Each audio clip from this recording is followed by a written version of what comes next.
नवरात्रि का उपवास और भूखी सास। सास ने पकड़ ली थी नवरात्रि के उपवास रखने की जिद।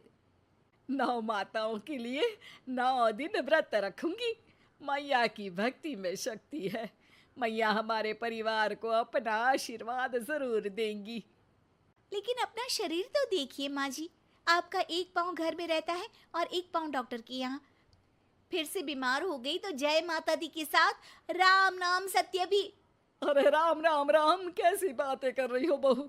राम नाम सत्य हो मेरे दुश्मनों का। मुझे व्रत रखने से मत रोको बहू। वरना देवी माँ नाराज हो जाएंगी।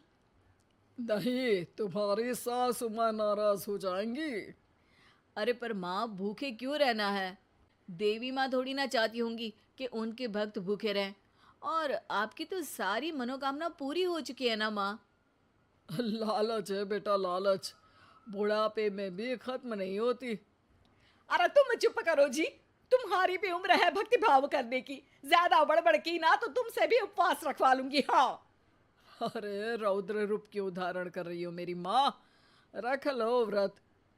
ठीक है माँ, बस अपनी हेल्थ का ध्यान रखना। अरे उसकी चिंता तुम मत करो बेटा। मैंने टीवी पे देख लिया है कि व्रत में क्या क्या खाने से शरीर में कमजोरी नहीं होती। अच्छा ही है, वरना ऐसा ना हो कि 9 दिन के बाद तुम मैया के द्वार की जगह सीधा हरिद्वार। अरे तुम मुझे हरिद्वार क्यों भेजना चाहते हो? क्योंकि अब तुम्हें मायके तो भेजने से रहा। बाबूजी, क्यों माँ को परेशान करते रहते हो? अच्छा माँ, ये बता दो कि आपको व्रत में खाने के लिए क्या क्या चाहिए होगा। सास के सामने सब हार जाते हैं। माँ के कहे सामान को बेटा लेकर आता है। नवरात्रि का पहला दिन है। नाश्ता कर लो, स्वस्थ रहो, मस्त रहो। मेरा व्रत से ध्यान भंग मत करो। अच्छा ठीक है ठीक है। भूख लगेगी तो मेरी तरफ मत देखना। आई बड़ी। तुम कोई खाना हो जो तुमको देखूंगी। आए बड़े। माँ जी, ये लीजिए आपका फरियाली मिक्सचर। इससे व्रत नहीं टूटेगा। अरे इतना सा? दिन भर भूखी रहने वाली हूं, थोड़ा तो और ला दे। पर ये सब तो सपोर्ट के लिए होता है ना माँ जी, पेट भर के थोड़ी ना खाना होता है। करवा चौथ का व्रत नहीं रख रही हूं जो कुछ ना खाऊं पीऊं। हाँ यार, ये तो मैंने सोचा ही नहीं। तुम इतने सारे व्रत रखती हो तो मेरे लिए करवा चौथ का व्रत क्यों नहीं रखती? अरे जुबान पे तुम्हारा नाम न रखूं, व्रत क्या खाक रखूंगी तुम्हारे लिए। माँ के कहने पर बहू और भी फरियाली ले आती है, जिसे खाकर माँ डकार मारती है। इतनी जोर से डकारोगी तो दुर्गा मैया भी डर जाएंगी। तुमने तो उनके शेर से भी तेज आवाज निकाल दी। अरे शेर के जैसा पंजाबी मारती हूं मैं, देखना चाहोगे? तुम्हें पता है ना, व्रत रखते समय हिंसा वाली बातों से, विचारों से और बुरी चीजों से दूर रहना चाहिए। सही कहा।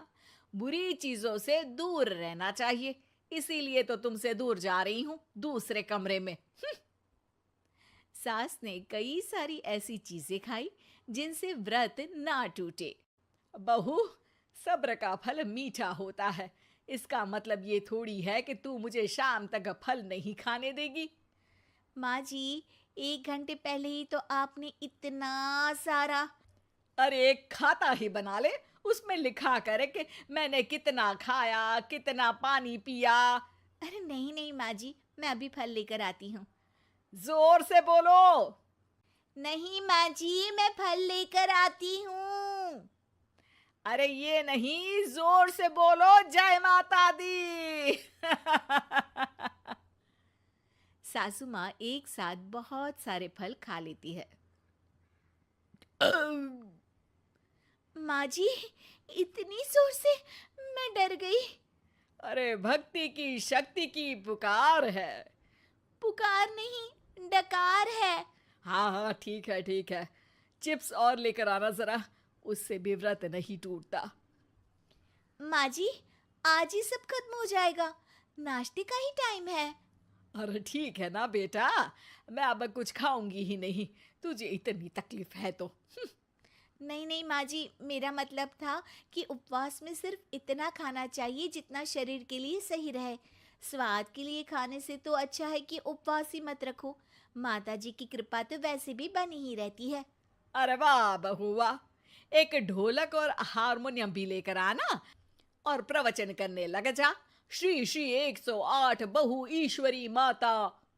माँ जी, मैं आपके लिए चिप्स लेकर आती हूँ। बहू की सही सलाह को भी सास नजरअंदाज कर देती है। थोड़ी देर में बहू सास को चिप्स लाकर दे देती है।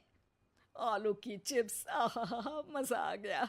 आलू किसी भी सब्जी में चला जाता है। आलू पनीर, आलू पालक, आलू टमाटर, आलू भिंडी और तो और पराठे में भी चला जाता है। वैसे ही इंसान को भी हर स्थिति में आलू जैसा होना चाहिए।